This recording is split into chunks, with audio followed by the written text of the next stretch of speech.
Hoje o raio-x da banca é da Unifesp, do R+ de Pediatria, da Neuropediatria, e eu sou Joemi Brito e vou trazer os principais temas aí dos últimos 3 anos para vocês. Então aqui a gente vai ter um pouquinho de neuroanatomia e semiologia, de epilepsia, de malformações do sistema nervoso central, dos transtornos do neurodesenvolvimento, sono infantil, síndromes neurocutâneos, doenças neuromusculares e erros inatos do metabolismo. Falando da neuroanatomia e da semiologia, a gente vai precisar recordar um pouquinho das principais síndromes medulares, e aqui entendendo que nas últimas aulas, nas aulas anteriores mais aprofundadas, vocês já detêm o conhecimento aí de localização dos principais tratos medulares descendentes e ascendentes, vai ficar muito mais fácil para a gente entender agora essas principais síndromes. Então, vou querer destacar para vocês, primeiramente, a mielite transversa completa, em que eu vou pegar todos os tratos ascendentes e descendentes. Eu vou ter sinais e sintomas caracterizados como um déficit, uma liberação piramidal abaixo do nível da lesão, uma diminuição ou perda total da sensibilidade, podendo estar associado a uma disfunção autonômica, tanto esfincteriana quanto sexual. O que mais cai, assim, disparado, é a hemissecção medular, que é a síndrome de Brown-Séquard, em que eu vou ter que o funículo posterior e o trato piramidal, eles são unilaterais à lesão, né? Eles não cruzam na medula. Então, se eu tenho uma lesão medular, uma hemissecção medular, eu vou ter lesão, acometimento, presença de sintomas abaixo do nível da lesão do mesmo lado. Por sua vez, o trato espinotalâmico, que traz informações de sensibilidade relacionados à dor e temperatura, eles cruzam a medula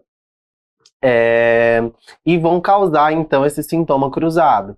E, normalmente, os sintomas eles vão acontecer 2 níveis abaixo da lesão, porque, antes de cruzar, ele ultrapassa 2 segmentos medulares acima daquele nível, através do trato de Lissauer, para fazer esse cruzamento. Tá? Então, por isso, essa alteração do nível da lesão com o nível do sintoma. Então, na síndrome medular posterior, ou seja, eu tenho um acometimento do funículo posterior, né, que é o grácil cuneiforme, relacionado à sensibilidade profunda, sensibilidade vibratória, propriocepção consciente. A perda da sensibilidade profunda gera uma ataxia sensitiva, mas preserva a motricidade e sensibilidade superficial. Uma lesão central medular, e aqui a gente lembra até de uma associação com a seringomielia, né, que é um acometimento especificamente da região mais central da medula, relacionada ali à substância cinzenta, né, do H medular. Como eu tenho fibras do trato sensitivo que cruzam ali na medula, os nossos sintomas predominantes ali vão ser a diminuição da sensibilidade térmica e dolorosa. Não vou ter, em geral, um acometimento de sensibilidade profunda, e eu posso ter déficits piramidais, geralmente pior nos membros superiores. Síndrome medular anterior ou espinhal anterior. Tem uma lesão, em geral vascular, ali da artéria espinhal anterior, que pega os 2/3 anteriores da medula. E aí eu não vou pegar só o funículo posterior, então vou ter todos aqueles sintomas abaixo do nível da lesão. Tanto de déficit piramidal, quanto de sensibilidade superficial, tá? Que é o que eu chamo de dissociação da sensibilidade. Sensibilidade profunda preservada e tátil e térmica acometida. Cone medular, lembra lá do finalzinho da medula, a nível de L2, L4, L2, S1, tá? Eu vou ter fibras autonômicas sacrais. Em geral, acometimento de cone medular, eu vou ter um quadro piramidal simétrico, tá? O reflexo aquileo, que são as raízes L5 e S1, vai estar comprometido, abolido. A sensibilidade também vai estar diminuída, eu vou ter uma sensibilidade em célula ali, por conta da região que esse cone medular ele acomete, além de disfunção sexual esfincteriana precoce. Já na caudequina, que pega as raízes lombares e sacrais, eu vou ter um déficit piramidal assimétrico, com perda do reflexo patelar e aquileu, patelar L2, L4, aquileu S5, L5, S1, uma diminuição ou perda da sensibilidade, sem dissociação, além de disfunção sexual esfincteriana que é tardia e, porém, é pouco acentuada. Dos nervos cranianos, só para vocês entenderem que são 12, que vão ter funções motoras e sensitivas. Aqui eu vou destacar o óculo motor, com seus movimentos oculares, exceto do reto lateral, que é o abducente, e do oblíquo superior, que é o troclear, que é o quarto, né? O abducente é o sexto. Ele também tem funções relacionadas autonômicas, como contração pupilar e de acomodação, além de levantar a pálpebra. O quinto, que é um trigêmeo, ele tem função motora dos músculos da mastigação e sensibilidade geral da face e dos 2/3 anteriores da língua. O facial, que é a movimentação, expressão facial, além de glândulas lacrimais e salivares. E aqui não entra a glândula parótida, porque a parótida ela é lá do glossofaríngeo, entra só a sublingual e a submandibular. E o facial é responsável pela sensibilidade do paladar dos 2/3 anteriores da língua. O vestíbulo coclear, coclear de audição, vestibular de equilíbrio, e aqui a gente vai lembrar dos famosos testes de Rinne e Weber, para a gente avaliar surdez neurosensorial, surdez de condução. Normalmente, a condução aérea ela é melhor que a condução óssea. Então, quando eu eu estimulo um diapasão com a quantidade de hertz específico, coloco aqui no meu processo mastoide, eu tenho uma probabilidade de ouvir normalmente a condução aérea melhor que a condução óssea. Então aqui eu coloco aqui, eu continuo percebendo. Quando eu tenho uma surdez de condução, o teste de Rinne é negativo, ou seja, a condução óssea ela fica melhor que a condução aérea. E na surdez neurosensorial, a condução aérea fica melhor que a óssea, mas ainda menor que o normal. O teste de Weber é que eu coloco o diapasão aqui no meu vértice, que é na região mais central da calota craniana. Quando eu tenho uma surdez, uma alteração auditiva, quando eu coloco o meu diapasão aqui vibrando, ele vai direcionar para o lado acometido, no caso da surdez de condução. Então, se eu tenho uma surdez de condução, ele desvia, né, o som, né, a vibração para aquela região. E no caso de uma surdez neurosensorial, ele desvia para o lado oposto ao acometido, né? Desvia para o lado normal, vamos dizer assim. Então, essa é mais ou menos a diferença. Glossofaríngeo, sensibilidade posterior da língua, do terço posterior, além dessa glândula parótida que eu falei para vocês. O vago, vísceras, disfagia, disfonia, fala, acessório esternocleidomastoide e trapézio, e hipoglosso, movimento da língua. Lesão de hipoglosso central, faço protrusão da língua, língua desvia para o lado acometido. Faço retração da língua, língua desvia para o lado normal, tá? E aqui lembrar um pouquinho das plexopatias, né? Então a gente tem Herb Duchenne, que é uma lesão mais alta, e aqui falando de plexo braquial, que é de C5 a C6, as raízes, às vezes pode pegar um pouquinho C7. O mecanismo mais comum é a distócia de ombro, no parto fórceps ou trauma. Eu tenho aquela posição típica de garçom, né? Que é um braço aduzido, rodado internamente, com o cotovelo estendido e um antebraço pronado. E o reflexo bicipital aqui abolido. No de Clamp, que é mais baixo, que é C8 a T1, Em geral, também é trauma pelo membro superior no parto, né? Em geral, parto pélvico, com quedas que ia caindo e tracionou o membro. Aqui eu já tenho comprometimento dos músculos intrínsecos da mão, ou seja, uma mão em garra. Eu posso ter déficit de flexores de punho e dedos. Posso ter um Horner associado, porque pega o gânglio estrelado de T8, C8 a T1, que tem essas fibras simpáticas, que gera pitose, miose, anidrose, e a plexopatia completa, que é de C5 a T1, que aí eu vou ter, são traumas de alta energia, ou até mesmo tumores, que eu vou ter um déficit motor global do membro superior, com uma flacidez total, ausência de movimento ativo, reflexos abolidos, e eu posso ter a síndrome de Horner associada. Nessa questão da Unifesp, aqui mais de semiologia, de exame neurológico, a gente vê um neonatologista que vai avaliar um recém-nascido de 32 semanas e 2 dias.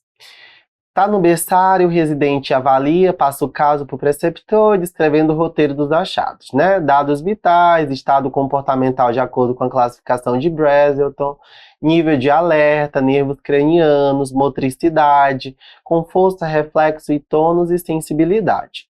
E de acordo com o preceptor, o exame foi completo? Não, está incompleto. Mas está incompleto porque ele não descreveu sobre os reflexos primitivos? Olha, falou de reflexos gerais, mas não falou de primitivos. Correto. Mas será que tem alguma melhor? Então, letra C. O exame foi complexo, mas deveria usar a classificação de Pratchett e não de Brazelton para descrever o estado comportamental. Não, o estado comportamental é Brazelton mesmo. Pratchett, ele vai estar mais relacionado aos níveis de consciência da criança. Nível de alerta, não de movimentação ativa, né, como o Brazelton fala, tá? E o exame foi incompleto na letra D, porque ele não descreveu sobre o crânio, nem coluna, nem reflexos primitivos, né, que é a resposta correta. Menino de 13 anos foi ao ambulatório de neurologia pediátrica com relato de fraqueza. Tinha uma hemiparesia direita, uma hipoestesia térmica e dolorosa à esquerda e uma hipoestesia tátil também à esquerda. De acordo com o quadro clínico acima, foi suspeitado de um processo neoplásico medular. Quais os tratos envolvidos? Então, hemiparesia direita, a gente vai pensar em trato cóstico-espinhal direita. Então, a letra A fala de cóstico-espinhal direita, a letra B fala de cóstico-espinhal direita, a C e D fala a esquerda. Então, tá errado, tá? Agora, a sensibilidade térmica e dolorosa é a esquerda. Então, se é a esquerda, o trato acometido vai ser qual, né? Então, vai ser o trato espinotalâmico anterior e lateral e cóstico-espinhal à direita. Letra A, porque a gente viu que, lembra que umbral Sequard aqui, tá? Que os sintomas sensitivos, dor e temperatura, eles são contralaterais ao lado da lesão, por isso que aqui a letra A é a melhor resposta.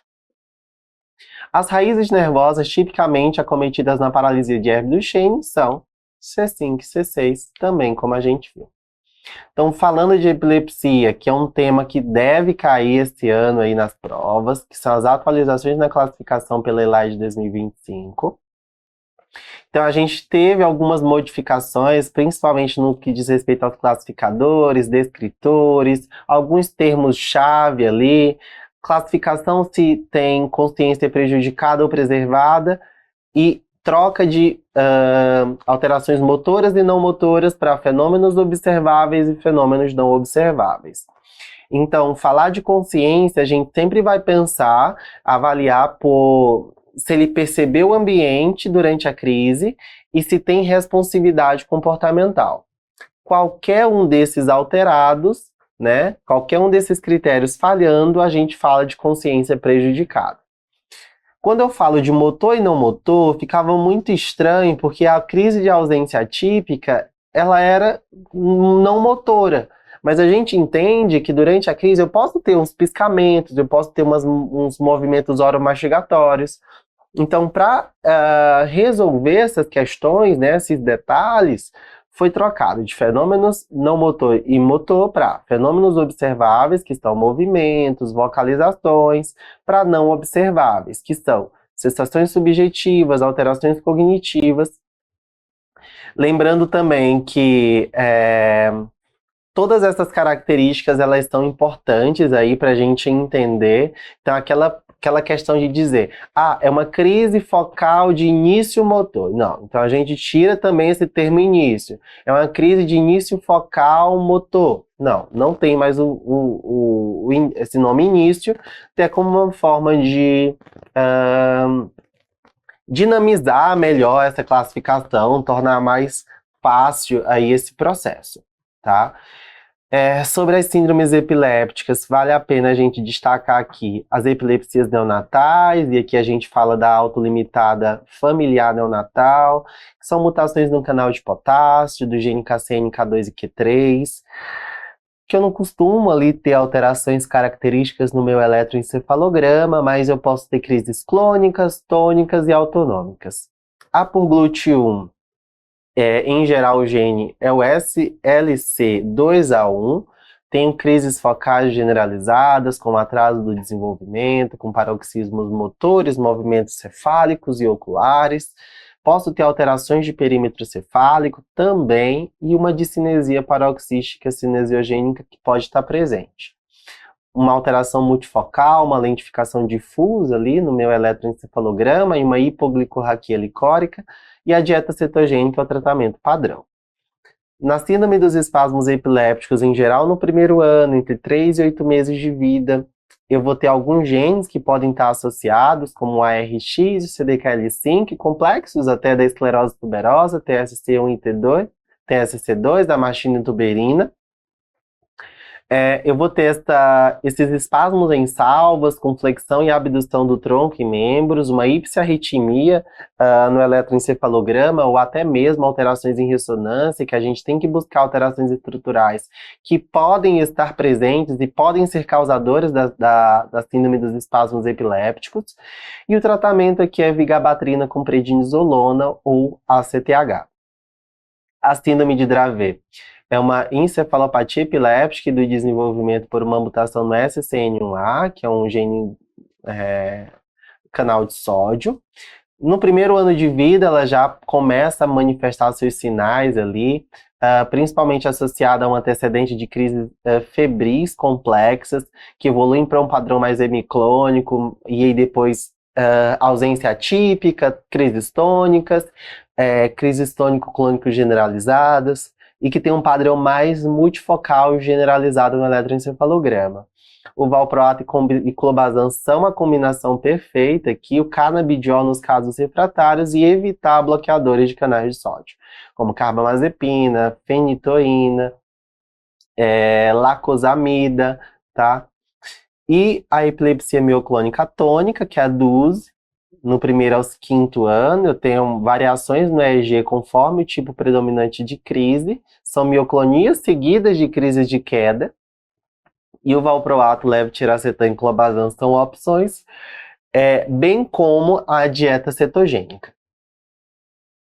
Aí eu tenho as epilepsias genéticas aqui, autolimitadas, como a epilepsia autolimitada com pontas centrotemporais, que acomete ali crianças de 4 aos 10 anos, com crises mais focais ali no final da madrugada, com disfagia, cialorreia, alterações hemifaciais, e que são descargas centrotemporais ativadas pelo sono. Normalmente não precisa de fármaco anticrise, porque eu não costumo ter tantos episódios assim. As com crises autonômicas, né, que a antiga Panayotopoulos, que o pico entre 3 e 6 anos, também ali na madrugada, com vômitos, cianose, alteração de consciência. Aqui eu já tenho descargas parieto-occipitais ativadas pelo sono e também não há necessidade de fármacos. A epilepsia de ausência, de 4 a 7 anos, que são breves paradas comportamentais com interrupção da atividade. Eu tenho alterações ponta-onda ali de 3 Hz ou até 4,5 Hz, com generalizada, desencadeada por hiperventilação. A etossuximida é o padrão, o valproato também pode ser opção. Nas meninas ali, na puberdade, eu evito o valproato. Lennox-Gastaut tem um padrão eletroencefalográfico clássico, que é de espícula onda lenta, de 1 a 2,5 Hz com ritmo rápido, paroxismo de ritmo rápido. Aqui o canabidiol é uma opção nos casos de refratariedade, mas a combinação valproato com clobazam é muito boa. E para as crises de queda, a rufinamida ou calosotomia podem ser uma opção. E a epilepsia mioclônica juvenil, ali nos jovens, né, adolescentes, são mioclonias matinais, podendo ter crises tônico-clônicas generalizadas associadas. Eu tenho um padrão eletroencefalográfico de poliespículas generalizadas de 4 a 6 Hz, também ativadas aqui por privação de sono e fotossensibilidade. O valproato é um padrão, tá? Mas nas meninas a gente vai usar puberdade, pós-puberdade ali na adolescência, o levetiracetam como primeira opção, tanto pelo risco de teratogenicidade, lembrar do ácido fólico aqui também nesses casos, e da vitamina D. E falando de crise febril, são aquelas crises que acontecem 24 horas antes ou depois do início de uma febre. Normalmente, eu excluo infecção intracraniana ou outra causa e acomete crianças de 6 meses a 5 anos de idade, tá? Sem antecedentes de crises afebris. Eu posso ter as crises simples e complexas. As simples são aquelas que duram menos de 15 minutos, não recorrem em 24 horas e que têm uma semiologia tônico-clônica generalizada. A complexa é o contrário. Podem durar mais de 15 minutos, recorrem em 24 horas e têm um padrão mais focal. Eu sempre vou avaliar o risco de recorrência e o risco de epilepsia nesses pacientes. Em geral, 1/3 dos pacientes vão ter pelo menos um novo episódio. E pelo menos 9% vão ter mais de 3 episódios. Então aqui, a primeira crise foi com menos de 18 meses, algumas referências falam menos de 12. Com uma história familiar, baixa temperatura na crise e um intervalo curto da crise, da febre para a crise, tem um risco maior de recorrência. E isso vai acontecendo quanto maior o risco, quanto maior esses fatores estão presentes. E de epilepsia, a gente tem história familiar de epilepsia, crise febril complexa, alteração no exame neurológico e a primeira crise depois dos 3 anos. Líquor, neuroimagem e eletroencefalograma quase nunca necessários. E o tratamento? Não é recomendado um tratamento intermitente ou contínuo de rotina, mas ali dependendo do número de eventos que a criança tenha, em geral 3 ou mais, eu posso considerar um intermitente com benzodiazepínico ou um contínuo com valproato ou fenobarbital. Apesar da gente saber que tem o maior risco de efeitos colaterais, e eu vou tratar na forma aguda ou apenas se crise prolongada. Nesta questão, então, tem um pré-escolar de 3 anos com relato de crises atônicas e de parada comportamental que duram 40 segundos e mioclônicas. O eletro tem uma atividade de base anormal, com complexos onda aguda, onda lenta de 2 Hz, com ondas seguidas de ondas lentas multifocais e surtos de atividade rápida. Então aqui, ó, é o clássico, né? Crises tônicas, atônicas e de ausência atípica, com eletro com ritmo lento e surtos de atividade rápida. Então, padrão da síndrome de Lennox-Gastaut. Aqui, 7 anos, masculino, com crises epilépticas caracterizadas por movimentos clônicos do lado esquerdo da boca, com desartrice alorreia ao despertar. O eletro mostra descargas epiléptiformes centrotemporais bifásicas de grande amplitude à direita. O mais provável aqui é uma epilepsia autolimitada com pontas centrotemporais, a antiga epilepsia rolândica. Crises com alucinações gustatórias, de medo, alterações autonômicas exclui o diagnóstico? Exatamente. Epilepsia rolândica, esse tipo de epilepsia autolimitada com pontas centrotemporais, não tem essa característica. Isso é um diagnóstico de exclusão e faz a gente pensar na esclerose mesial hipocampal. A idade de início é de 2 anos? Não, em geral um pouquinho mais velhos, a partir dos 4. A evolução para encefalopatia epiléptica é esperada? É raro acontecer, mas eu posso evoluir com uma epilepsia com ponta-onda contínua durante o sono. Mas aí, daí a importância do meu segmento, da minha vigilância, até para eu excluir, que esses sinais estejam presentes e eu tome uma conduta, uma intervenção adequada. Regressão com padrão espícula-onda contínua do sono pode ser esperada no início do quadro? Não. Em geral, no início não é comum. Por isso que a resposta aqui correta e mais adequada é a letra A. E em relação à crise febril, é correto afirmar que há maior risco de recorrência nos casos que se iniciam no primeiro ano? Correto. Na crise febril simples, a semiologia é focal? Não. Tônico-clônico generalizado. O diagnóstico depende do exame de eletroencefalograma para excluir epilepsia? Também não. E a carbamazepina é o fármaco de escolha para crises? Também não. Então a letra A aqui é a melhor resposta para a questão.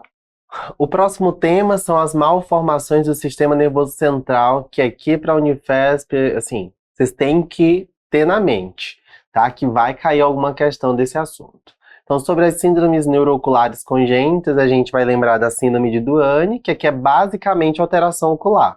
Estrabismo congênito, agenesia de nervo abducente com hipoplasia do músculo reto lateral, que pode até ocorrer em alterações anômalas, podendo também ter retração do globo ocular. A sequência de Moebius tem associação com o uso do misoprostol, como a paralisia facial congênita, unilateral ou bilateral e do sexto par craniano, gerando aí uma oftalmoparesia à abdução. A displasia septo-óptica, ou síndrome de Morsier, eu tenho uma característica caracterizada por uma tríade aí em 30% dos pacientes, como hipoplasia dos nervos ópticos, alterações hormonais por comprometimento do eixo hipotálamo hipofisário, em média ali, em 2/3 dos casos, e alterações de linha média, como a genesia do septo pelúcido, que é a estrutura que separa os ventrículos laterais, e do corpo caloso, que é a nossa maior comissura aí, de fibras de associação de um hemisfério cerebral com o outro. A síndrome de Joubert, eu vou lembrar basicamente daquele achado clássico na ressonância do sinal do dente molar por uma alteração conformacional ali estrutural do mesencéfalo ou da ponte. Tem herança autossômica recessiva, então buscar consanguinidade é sempre importante aqui. É um quadro geral de uma hipotonia neonatal, com alterações respiratórias precoces por disfunções ciliares, além de alterações oculares, uma coloboma, uma distrofia retiniana, além de dedos extranumerários, como uma polidactilia. E eu posso ter também malformações de tronco e do tronco encefálico e do verme cerebelar. A síndrome de Aicardi, menina com espasmo epiléptico, lacunas corioretinianas ou coloboma de retina, associado a uma agenesia do corpo caloso, eu vou pensar nessa condição, tá? Uma vez que a herança é ligada ao X, é dominante, letal nos meninos. A malformação de Dandy-Walker tem a tríade, né, uma hipoplasia ou a agenesia do verme cerebelar, que gera uma certa rotação cefálica do remanescente, com dilatação do quarto ventrículo ou aumento da fossa posterior, que pode cursar com hidrocefalia, podendo vir sozinha, isoladamente. Eu posso ter síndromes genéticas características, né, alterações de trissomia, que a gente vê lá no CGH-Array, e que eu posso ter dismorfismos também aí associados. A holoprosencefalia, ela se dá por uma falha na separação dos hemisférios cerebrais, podendo gerar, tendo a agenesia do septo pelúcido, essa ausência do septo pelúcido, juntando ali os ventrículos laterais, fusão do diencéfalo e dos núcleos da base, com dismorfismos faciais. A lisencefalia é um cérebro liso, ou seja, faltam aquelas circunvoluções, faltam os giros, faltam os sulcos, tá? Então, a gente vai ter uma dificuldade, né, uma alteração no processamento de informações, sendo importantes causas genéticas, como a mutação no LIS1, que é o mesmo PAF-H1B1 atualmente, em quase 60% dos casos. A gente tem vários tipos de lisencefalia tipo 1, lisencefalia tipo 2, que tem padrões de imagem característicos, e vale a pena vocês depois darem uma olhadinha, que pode cair também. A polimicrogiria são inúmeras pequenas circunvoluções que geram uma superfície cortical irregular. A esquizencefalia é quando eu tenho uma fenda. Então, esquizencefalia lembra de fenda. Então, uma imagem que lembra uma imagem em fenda, em V, que pode vir lá da região do espaço subpial ali, mais da região cortical, até o ventrículo lateral, que a gente chama de esquizoencefalia de lábios abertos, ou fechada, que não chega ali no ventrículo lateral, tá? Tem a malformações de Chiari, que é a do tipo 1, que eu tenho uma siringomielia associada, e do tipo 2 com a mielomeningocele lombosacral presente, cada uma ali herniando pequenas estruturas, na do tipo 1 as tonsilas, na do tipo 2 tonsilas e um pouquinho do vermes. E os cisto-aracnoides são cistos intra-aracnoides ali de líqua, que não tem uma comunicação ventricular, geralmente são benignos, assintomáticos, de causa congênita e normalmente é mais conservador. Então, nessa questão da Unifesp de 2025, hipoplasia do verme cerebelar, dilatação cística do quarto ventrículo e aumento das dimensões do compartimento infratentorial, e aqui a gente fala infratentorial fossa posterior, configuram aqui a síndrome de Dandy-Walker, tá? Então, básica, questão simples, objetiva e direta, como grande parte das questões da Unifesp. Lactente de 10 meses, passou em consulta de rotina, ela não conseguia acompanhar os objetos. Passou com o oftalmologista, observou-se perda visual secundária a uma hipoplasia dos nervos ópticos. Feito o exame laboratorial com hipotireoidismo e ressonância com algenesia do septo pelúcido. Então, tríade não é clássica, mas está ali em 30% dos pacientes. Hipoplasia dos nervos ópticos, alterações neuroendócrinas e ausência do septo pelúcido ou do corpo caloso faz a gente pensar aí na displasia septo-óptica ou síndrome de Morsier. A holoprosencefalia resulta da falha no desenvolvimento da vesícula prosencefálica, que é uma extremidade cranial ali do tubo neural por volta da 5ª semana de gestação. Sobre esta patologia, podemos afirmar que não está associada a normalidades faciais do trato olfatórios? Falso. Então, basicamente, muito frequentemente associada à presença de anomalias faciais.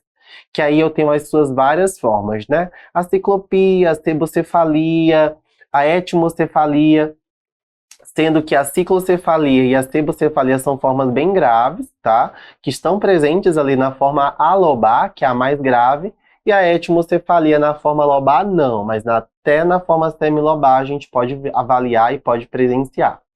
Distúrbios endocrinológicos estão ausentes, isso é falso. Por alterações ali de vias hipotálamo-hipofisárias, eu posso ter alterações endocrinológicas. E a letra D é que tem uma etiologia heterogênea, que variam de anormalidades cromossômicas desde triploidias, além de fatores ambientais como diabetes gestacional, além de síndromes como a síndrome de Charge. Então, a letra D aqui é a correta. Sobre os transtornos do neurodesenvolvimento, aqui eu quis destacar TEA e TDAH.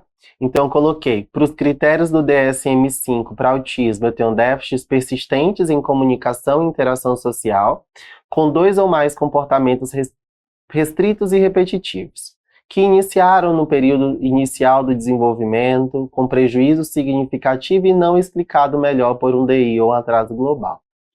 Em geral, ali, pelo CDC desse ano, a gente viu que a prevalência aumentou para 1 a cada 31 crianças aos 8 anos de idade, em torno de 3% da população americana, e o IBGE de 2025, aqui brasileira, a gente tem que pelo menos 1,2% da população brasileira com mais de 2 anos tem TEA.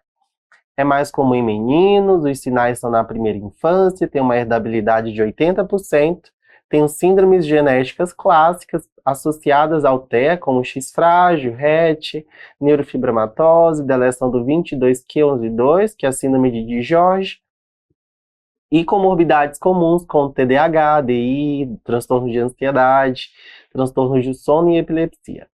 As medicações de primeira linha para os sintomas centrais a gente não tem, mas para irritabilidade, agressividade, a gente tem os antipsicóticos de segunda geração como padrão, que é a risperidona e o aripiprazol, e para o TDAH a gente vai já ver aqui o passo a passo. E de segunda linha a gente pode trocar, né, entre risperidona e aripiprazol, conforme tolerância, e manejar as comorbidades como sono, ansiedade, transtorno obsessivo compulsivo. E no TDAH são padrões persistentes de desatenção e ou hiperatividade e impulsividade, que tenham uma duração por pelo menos 6 meses, os sintomas iniciem antes dos 12 anos e que estejam presentes em 2 ou mais contextos, causando prejuízo funcional, tá? Tem uma epidemiologia aí de pelo menos 12% das crianças com 3 a 17 anos, mais comum em meninos, o subtipo hiperativo e impulsivo, e nas meninas o desatento. Os sintomas antes dos 12 anos, uma irritabilidade também alta, de 70% a 80%. Tem outras síndromes genéticas também associadas, às vezes concomitantes com o TEA. Eu vou ter o TOD, o transtorno opositor desafiador, ansiedade, depressão, autismo, tics, transtorno de tics ou síndrome de Tourette, como também um sintoma clínico presente, como uma condição clínica presente, e que quando a gente fala aqui de Tourette, a gente tem que lembrar das classificações, né? Da definição, que é aquela condição clínica caracterizada pela presença de tiques motores e pelo menos um tique vocal, que não necessariamente eles estavam presentes no mesmo momento, mas estiveram ali presentes no primeiro ano. Eles acometem pessoas ali até os 18 anos de vida, menor de 18, na verdade, né, e não podem ser explicados por outros fatores.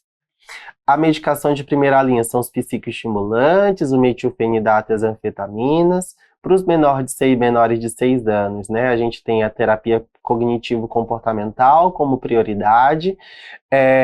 Eu vou até considerar o metilfenidato naqueles de 4 a 6 anos, se tiver falha, conforme alguns consensos.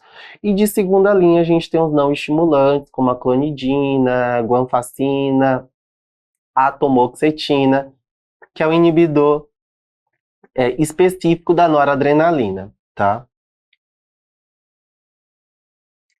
Nessa questão de 2025, sobre TEA, ele pergunta o que é possível afirmar. Que a letra A diz que a deficiência intelectual e os problemas relacionados ao sono são as comorbidades mais comuns. Não, a gente sabe que as condições psiquiátricas são as mais comuns, como o TDAH, como o transtorno de ansiedade, tá?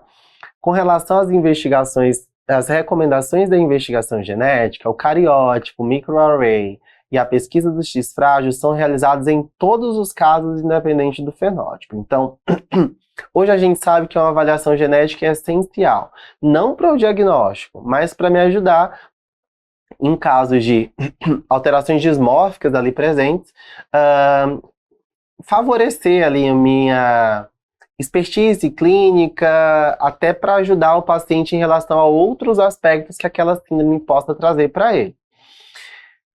E hoje, além do cariótipo, microarray, pesquisa do X-frágil, o exoma, ele seria o exame genético padrão aí para o TEA.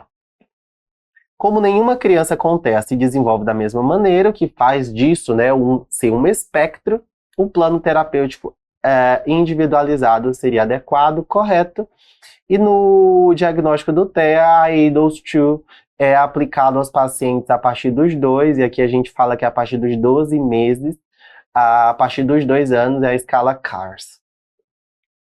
Então a letra C é a correta. E essa questão aqui de TDAH, um paciente com predomínio desatento, um fenótipo desatento, que começou metilfenidato de liberação prolongada, com psicoterapia e voltou em 3 meses. Melhorou bastante a parte atencional, mas perdeu muito o apetite, e levando em consideração a perda de peso e a cefaleia frequente. A melhor conduta seria o quê? Trocar para Lisdex, anfetamina, que também pode ter os mesmos sintomas. Trocar para um inibidor seletivo de recaptação da norepinefrina, e aqui seria a atomoxetina, avaliando os efeitos adversos, é uma opção plausível. Trocar por um inibidor seletivo de recaptação da serotonina? Não. Suspender a medicação e deixar só com psicoterapia? Então, o paciente que respondeu bem à medicação e ocorreu efeitos colaterais, a gente passa para o de segunda linha, que é a atomoxetina, seria o padrão, que é o inibidor seletivo de recaptação da norepinefrina, que não tem tantos efeitos colaterais relacionados ao apetite e à cefaleia como os psicoestimulantes. Sobre sono infantil, aqui cabe a gente lembrar dos tipos de parassonias, não REM. As do tipo não REM são aquelas que ocorrem na primeira metade do sono, da noite, o paciente não lembra do evento, interage com o ambiente não com os sonhos e tem forte componente genético. Eu lembro do terror noturno, despertar confusional, sonambulismo e transtorno de comportamento alimentar. E cada um com suas características peculiares, como o terror noturno aqui, marcado por sintomas autonômicos. E no sono REM, tem relação com a interação com os sonhos, o paciente lembra do evento, tem uma atonia presente.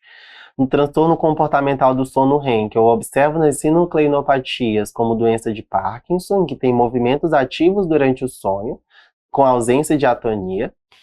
A paralisia do sono, eu tenho uma intrusão da atonia do REM na vigília, e os pesadelos são sonhos vívidos e angustiantes com uma lembrança do conteúdo, tá? Todos esses aqui estão relacionados a uma terapia comportamental como conduta.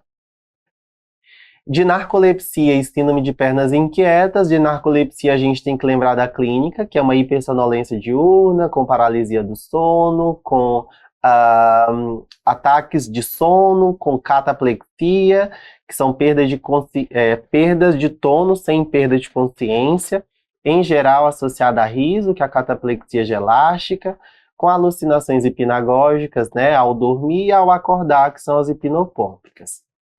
O teste de múltiplas latências do sono é um exame padrão, que é em geral feito após um exame de polissonografia do tipo 1. A narcolepsia do tipo 1 mostra um teste de múltiplas latências do sono com uma latência reduzida, menor de 8 minutos, com presença de 2 ou mais eventos de REM precoces, naqueles episódios de cochilos programados, com cataplexia ou deficiência de hipocretina no líquido, que no tipo 2 eu não tenho nem a cataplexia, nem a alteração de hipocretinas. O tratamento com psicoestimulantes, com cochilos programados, tem uma faixa etária bimodal, uma fisiopatologia associada ao HLA-DQB1 e alteração na orexina, que está deficiente. Tem vários fatores envolvidos e o prognóstico tem um impacto funcional grave nos do tipo 1. E na síndrome das pernas inquietas, aqui é lembrar de um desconforto ou uma urgência em mover os membros inferiores, que é pior à noite ou no repouso. E o ferro, o perfil de ferro aqui vai ser essencial, como fazendo parte da fisiopatologia do processo. A ferritina vai ser o exame prioritário, a polissonografia vai me ajudar. E eu vou suplementar naqueles com ferritina menor que 50, fazer uma reavaliação, considerar aumento de dose ou reposição endovenosa. Nessa questão da Unifesp, eu não abordei ali no resumo, mas foi uma questão que trouxe assim, dados bem específicos, conceituais, que eu resolvi trazer aqui nessa questão para vocês. Então, sobre o ciclo sono-vigília, né, que é uma interação complexa entre os fatores circadianos endógenos e homeostáticos do sono, além de fatores sociais e ambientais, ele pede para a gente avaliar os distúrbios de ritmo. Na letra A síndrome de fase atrasada do sono, ou seja, ele dorme mais tarde que o habitual e precisa também acordar mais tarde. E o cronotipo vespertino, que são aquelas que é um padrão normal, ritmo fisiológico normal, que são aqueles que acabam rendendo melhor mais no fim do dia, né? Tem um padrão mais diurno. Eles não proporcionam prejuízo nas atividades sociais e ocupacionais? O cronotipo vespertino, em geral, não. Mas a síndrome de fase atrasada do sono, sim. Ele precisaria de mais tempo de sono, mas ele não tem esse tempo de sono, então eu posso sim ter esse prejuízo. Na síndrome de fase avançada do sono, ela tende a dormir e acordar mais cedo, mas é notório a piora da eficiência do sono. Então, em geral, não. Tá? Então, a qualidade do sono, a duração, tempo e qualidade, ela é preservada. Então, eu não tenho essa piora da eficiência. Nos transtornos do ritmo sono-vigília não 24 horas, que é aquele paciente que tem por uma alteração fisiológica ou alguma alteração, alguma comorbidade, ele não tem essa percepção de noite, dia, pela luz solar, eles costumam ser classificados como pertencendo a esse transtorno desse ritmo, não 24 horas, podendo para mais ou para menos, ocorre nos pacientes cegos, mas também nos pacientes depressivos. Então, por isso que essa alternativa está errada. E o transtorno do ciclo sono-vigília irregular ocorre naqueles pacientes com doenças neurológicas, como síndrome de Rett, porque eles acabam perdendo essa total regularidade do ritmo. Então, dormem um pouquinho à tarde, ficam a noite toda acordada, então eles perdem esse compasso fisiológico. Por isso, a letra D aqui é a correta. E nessa outra questão, adolescente de 14 anos com sonolência durante as aulas, que dorme 8 horas por noite, se sente mais alerta após breves cochilos durante o dia. Ou seja, cochilos programados.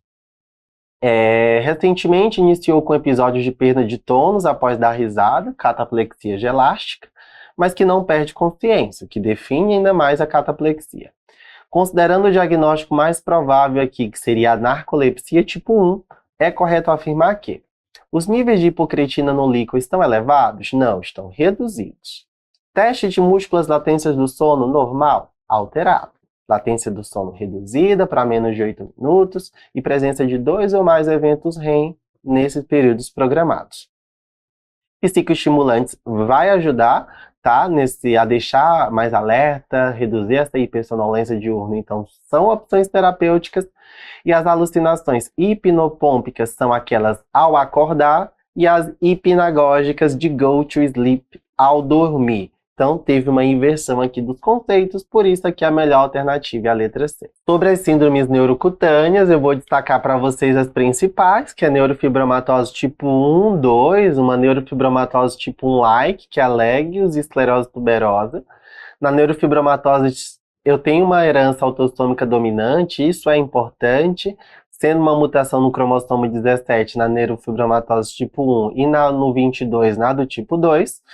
Eu vou ter características principais, né, como as manchas café com leite, neurofibromas, os nódulos de lixo oculares, gliomas ópticos, alterações esqueléticas como hipoplasia das azodisfenóide, alterações da tíbia, além de sintomas relacionados a transtornos do neurodesenvolvimento, vasculopatias como síndrome de Moya-Moya e macrocrania. Não preciso de diagnóstico, teste genético para confirmação diagnóstica. O diagnóstico é clínico e imaginológico e o tratamento é multidisciplinar e naqueles neurofibromas plexiformes inoperáveis ou de crescimento muito acelerado, progressivo, a gente usa o selo metinib. Na neurotipo 2, eu não tenho, o que chama mais atenção aqui são os neurinomas vestibulares bilaterais, como a catarata juvenil, e outros tumores do sistema nervoso central, como ependimoma.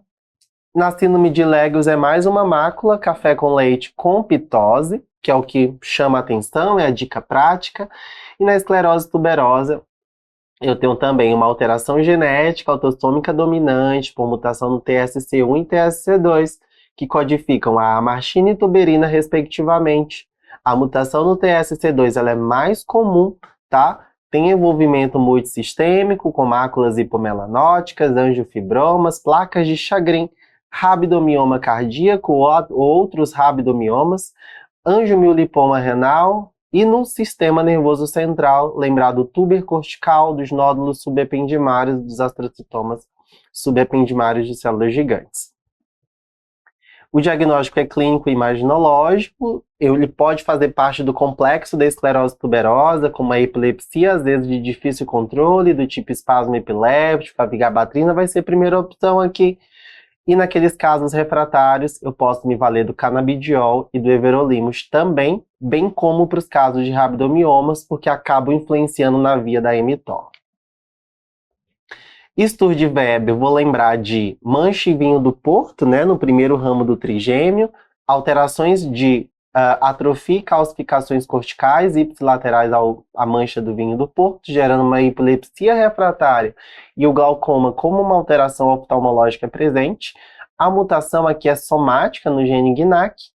Hipomelanose de Ito, eu vou lembrar de um mosaicismo pigmentar somático com lesões hipocrômicas lineares fazendo parte das linhas de Blasko, com uma epilepsia que pode ser de semiologia de espasmo epiléptico. E a incontinência pigmentar, ligada ao X, com um rash vesicular, Também um padrão meio verrucoso, seguindo linhas de Blaschko com epilepsia e alterações vasculares. Menino de 10 anos vem à consulta com manchas café com leite. 10 manchas maiores que 15 milímetros, porque a gente sabe que quando entra na puberdade ali, o tamanho muda, né? Das de 5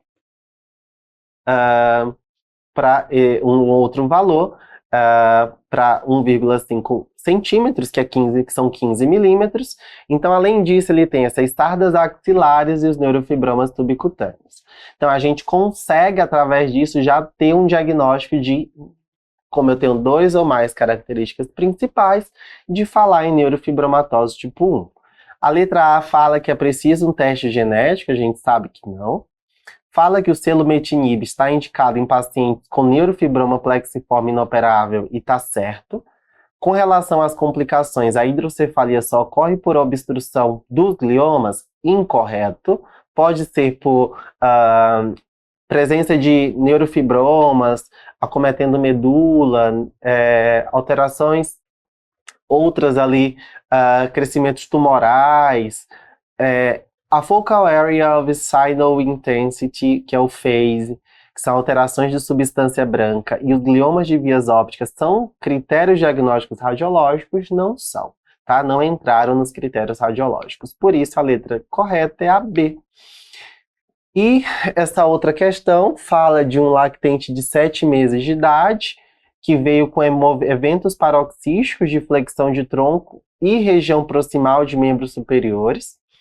Os movimentos eram insalvos, então lembra um espasmo epiléptico com irritabilidade e choro. Na inspeção, múltiplas máculas hipocrômicas em tronco e membros. Então a gente pensa em complexo de esclerose tuberosa. A letra A fala de que a fisiopatologia da doença de base não está envolvida com a via da hemitóia, e a gente sabe que está. Que a mioclonia benigna do lactente é o diagnóstico mais provável, a gente sabe que não, porque não tem essa alteração frequente em salvas, com essa movimentação específica, bem característica, e não tem uma associação com lesões de pele. O prognóstico independe do controle adequado das crises, é falso, ele depende. Então, se eu não controlo as crises, eu gero um atraso importante do desenvolvimento.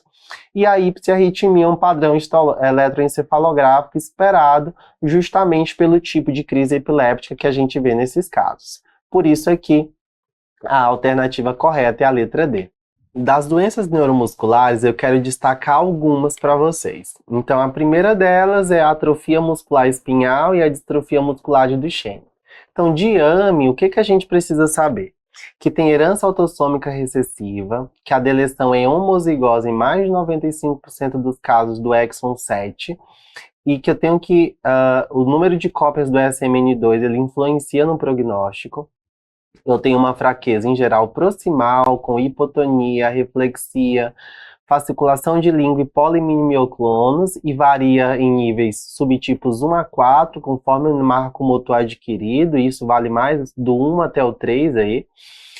A eletromiografia, ela mostra sinais de denervação, CPK pode ser baixo ou levemente aumentado, e a triagem molecular neonatal está disponível em alguns estados brasileiros já, uma vez que é uma doença que o tratamento impacta bastante no neurodesenvolvimento. Eu tenho que fazer um MLPA, que é um tipo de teste genético, né, ou um sequenciamento de nova geração específico para o gene SMN1, para que eu possa buscar e entender a variante, pesquisar a deleção ali existente, e assim eu tenha também o número de cópias de SMN2, uma vez que isso impacta no prognóstico. De tratamento, hoje a gente tem o nusinersen, que é intratecal, o onazenogênio abeparvovec, que é uma terapia gênica, e o risdiplam, que é oral. Lembrando de outras características relacionadas a terapias multiprofissionais, suporte ventilatório, suporte nutricional, que são importantes aí para esse quadro. E o prognóstico vai depender tanto do tipo, quanto do número de cópias, quanto do acesso ao tratamento. No DMD, também uma doença de herança recessiva, mas é ligada ao X. É uma mutação no DMD que produz a distrofina, que é uma estrutura importante aí do arcabouço muscular. Eu vou ter deleções ou duplicações como principais alterações genéticas nesse gene. Também mutações de ponto podem estar presentes. Eu tenho um atraso motor, um sinal de Gauss, uma pseudohipertrofia de panturrilhas, uma fraqueza proximal, além de uma cardiomiopatia e um atraso cognitivo. Uma CPK marcadamente elevada, cerca de 10 a 11 a 100 vezes maiores do nível de referência. E a avaliação cardiopulmonar com eletrocardiograma, ecocardiograma, prova de função respiratória é importante. Avaliação genética, né, como MLEPA, ou um sequenciamento de nova geração para deleções e duplicações, outras variantes no DMD. E se negativa, a biópsia muscular, né, imunistoquímica pode ajudar a gente. Os corticoides, eles estão padrão, eles retardam a evolução clínica, mas não tratam, não curam a doença, tá? Então é importante o manejo multiprofissional, manejo cardiopulmonar, reabilitação, ortopedia para esse segmento. E é um quadro progressivo, assim. Então, diagnóstico e intervenções precoces vão ser fundamentais. E aqui eu botei um exemplo de junção neuromuscular, que é a miastenia graves, uma alteração de nervo, a doença de Charcot-Marie, e outra também, de uma polirradiculoneuropatia, que é a síndrome de Guillain-Barré. Da miastenia graves, eu quero que vocês entendam que é uma doença autoimune, então eu tenho autoanticorpos ali que alteram estruturas da minha junção neuromuscular, que é uma região que comunica ali a minha terminação nervosa com o meu músculo, para que gere o movimento. O que chama atenção é o nome fatigabilidade, uma pitose, diplopia, alterações bulbares, e é um quadro mais proximal, de musculatura proximal, que flutua ao longo do dia, tá? Que tem risco de crise respiratória. Eu vou fazer o diagnóstico através de dosagem de autoanticorpos, eletroneuromiografia, que vai me mostrar um padrão decremental de mais de 10% e pesquisar timoma no TC de tórax. O tratamento é com peridostigmina ou outros imunossupressores, corticoterapia conforme a evolução e a timectomia quando necessário, em casos indicados, e o prognóstico em geral é bom. Charcot-Marie-Tooth é uma neuropatia periférica, hereditária, tipo 1A é a mais comum, por duplicação no PMP22. Eu tenho fraqueza, atrofia distal, pé cavo, dedo em martelo, progride lentamente, tem uma história familiar associada e uma eletroneuromiografia ajuda a identificar o padrão. Fisioterapia, órtese e cirurgias são importantes e, em geral, o prognóstico é bom, com impacto funcional variável conforme o subtipo. E na síndrome de Guillain-Barré, é uma doença autoimune pós-infecciosa que tem uma fraqueza simétrica ascendente com a reflexia, parestesias e risco de insuficiência respiratória e desautonomias. No líquido, tem uma dissociação albuminocitológica, que na primeira semana pode não ser evidente, uma eletroneuromiografia mostrando um padrão axonal desmielinizante. Eu posso ter até, além da forma clássica, a forma de neuropatia axonal motora pura, né, ou motora associada com sensitiva. E imunoglobulina ou plasmaférese precoces é o tratamento inicial em casos individualizados específicos e corticoide não entra aqui. A maioria se recupera, alguns podem ter sequelas graves, e eu tenho algumas variantes da síndrome de Guillain-Barré, como a síndrome de Willer-Fischer, que é quando eu tenho uma ataxia, uma oftalmoparesia, que é por mutação no gene GQ1B. Nessa questão, sobre o quadro clínico da atrofia muscular espinhal associada ao gene SMN1, é correto afirmar que o comprometimento cognitivo é proeminente e tem início precoce? Falso. Em geral, não tem um comprometimento cognitivo grave, em geral não é precoce, é mais tardio. A fasciculação é mais evidente nos casos de início tardio? Não. Não tem uma correlação de início do quadro com a presença da fasciculação. A fraqueza muscular tem predomínio proximal nos membros inferiores? Correto. E os reflexos osteotendinos estão abolidos, que é uma doença de ponta, né, do neurônio motor inferior. Em relação à miastenia grave juvenil, o sexo masculino é o mais acometido? Falso, é o feminino. A timectomia é indicada nas formas relacionadas ao anticorpo anti-MuSC? Falso, anticorpo antirreceptor de acetilcolina. Há risco de ambbliopia nos menores de 6 meses de idade com oftalmoparesia? Correto. Então, eu posso ter alteração ocular sem eu ter alteração estrutural. E a forma ocular pura é incomum na faixa pré-púbere, e falsa é a forma mais comum. Mas eu só posso falar em forma ocular pura depois de um período de observação de pelo menos 2 anos, uma vez que os sintomas de forma generalizada podem se apresentar ou podem se aparecer aí ao longo desse período de segmento. E essa outra questão, né? Paciente de 5 anos, menino, vem por uma queixa de fraqueza há 3 anos, com piora. Com sinal de Gauss, andar em ponta dos pés, retração de aquileu e lordose. CPK de 13.000, mais de 100 vezes do valor. O diagnóstico mais provável é de uma distrofinopatia muscular e aqui de Duchenne. A corticoterapia é o tratamento de escolha, a gente viu que sim. Biópsia de músculo é o exame de escolha? Não, é o teste genético. A maioria são por variantes de novo? Não, são deleções ou duplicações. E o comprometimento cognitivo é raro, falso, é bem presente, com risco aumentado de TEA e TDAH também nesses casos. Então aqui a letra A é a correta. E para a gente finalizar aqui o nosso processo, eu estou trazendo aqui mais ou menos esse apanhado geral de quando pensar e de quais os principais exames laboratoriais que a gente vai solicitar. E eu deixo aqui de forma detalhada para vocês virem aí que odores atípicos, um quadro de uma sepse presumida sem marcadores infecciosos, uma consanguinidade ou recorrência familiar, uma falência hepática precoce, convulsões de difícil controle e alterações laboratoriais específicas devem chamar a nossa atenção para grupos específicos ali de erros inatos. Destacando alguns aqui, a gente vai falando das acidemias orgânicas mais comuns, eu destaco para vocês que, em geral, o quadro clínico, ele se baseia em letargia, vômitos, um quadro de uma acidose metabólica com anion gap aumentado, odor de pé de chulé aqui na isovalérica e na glutárica, uma macrocefalia com uma distonia parkinsonismo, e achados de imagem na glutárica com presença de acometimento dos núcleos da base. Na distúrbio da amônia, eu gosto de lembrar da deficiência de arginase, porque ela lembra uma paralisia cerebral-like. O que vai chamar a atenção aqui é a hiperamonemia, que pode ser leve a moderada, e uma arginina aumentada no plasma, mas é importante pensar nesse diagnóstico. Das aminoacidopatias, a fenilcetonúria, como atraso do neurodesenvolvimento, uma causa de deficiência intelectual na adolescência, um odor de mofo.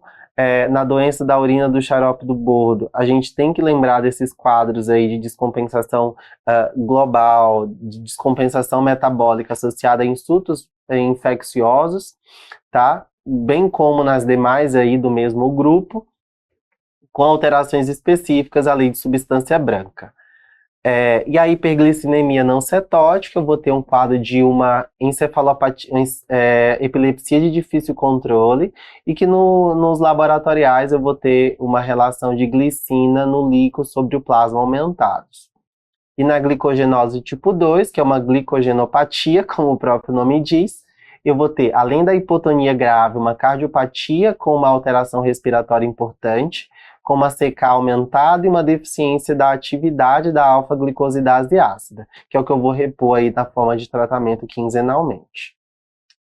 A adrenoleucodistrofia ligada ao X acomete meninos por uma mutação no gene ABCD1, lá na forma da infância e da adolescência, com sintomas neuropsiquiátricos como uma fraqueza progressiva, uma esparticidade com ataxia, podendo ter insuficiência adrenal, que deve ser chamada a atenção.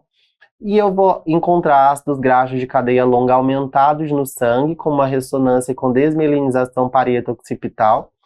O Tay-Sachs, eu vou lembrar que é uma lisossomopatia caracterizada por um declínio cognitivo, com mácula vermelho-cereja ali na mácula, mancha vermelho-cereja macular, com estarto. A lipofuscinose esteroide neuronal, eu tenho uma epilepsia em geral mioclônica com ataxia, uma regressão do neurodesenvolvimento ou cognitiva com alterações visuais, e um eletroencefalograma mostrando alterações características ali desencadeadas ou intensificadas pela fotoestimulação. Doença de Pelizaeus-Merzbacher é ligada ao X por mutação no PLP1, em que além de uma hipotonia e de um atraso motor, tem um nistagmo pendular. E a ressonância me mostra um padrão de uma hipomielinização difusa. A síndrome de Lee é a mitocondriopatia mais comum na infância do primeiro ano, em que eu vou ter uma regressão neurológica com oftalmoplegia e falou de lactato aumentado no líquido, na espectroscopia, eu vou pensar nessa condição. E eu vou ter, de ressonância, alterações ali em núcleos da base. E síndrome de Lesch-Nyhan é no metabolismo das purinas, tá? Em que falou de comportamento de automutilação, distonia e alteração de ácido úrico, eu vou pensar nessa condição. Assim, tá? Nessa questão da Unifesp, de neonato com crises epilépticas de difícil controle e eletroencefalograma com padrão de surto-supressão. Feita a hipótese de hiperglicidemia não cetótica. Qual sugere fortemente o diagnóstico? A elevação da relação entre a glicina no líquido e no plasma, tá? Então, não somente o aumento da glicina no plasma e no líquido, mas a relação pode também estar aumentada. Neonato de 7 dias, sem intercorrências gestacionais ou perinatais, começou com vômito, desidratação e sonolência. Um quadro, então, de uma descompensação metabólica e um odor suor com cheiro de chulé, com pancitopenia e uma acidose metabólica com onion gap aumentado. Qual a principal hipótese diagnóstica? A gente viu que esse odor com suor com cheiro de chulé é clássico da acidemia isovalérica. Lactente com 2 meses de idade, com hipotonia, aumento de CPK, cardiomiopatia hipertrófica e insuficiência respiratória, clássico da doença de Pompe, glicogenose tipo 2. A gente viu que a enzima que está lá deficiente é a alfa-glicosidase ácida, então a terapia de reposição aqui que esse paciente com essa hipótese vai se beneficiar é da alfa-glicosidase, que é a letra C. E para a gente fechar, tá? Só um adendo aqui que pode ser cobrado, e aqui da Unifesp eles gostam muito da encefalopatia hiperbilirrubinêmica, é lembrar dos sintomas clássicos de paralisia de cinética, surdez, paralisia do olhar vertical para cima, displasia dentária e alterações cognitivas, com alterações de sinais em globo pálido e núcleos subtalâmicos, e que icterícia não tratada é o que gera esse quadro. Na hipoglicêmica, lembrar da alteração no córtex parieto occipital, e das hemorragias periventriculares, intraventriculares, a gente vai lembrar que quanto mais prematuro, quanto menor o peso ao nascimento, eu tenho um maior risco dessas hemorragias. O quadro típico, a região típica é a da matriz germinativa. O diagnóstico é através do screening neonatal, que é indicado para todo mundo com menos de 1,5 kg, com menos de 34 semanas ao nascimento. Papilli-Volpi, na sua classificação, fala de tipos de graus de 1 a 4 da hemorragia perintraventricular, e de complicações a gente tem a leucomalásia periventricular e a hidrocefalia pós-hemorrágica nos tipos 3 e 4.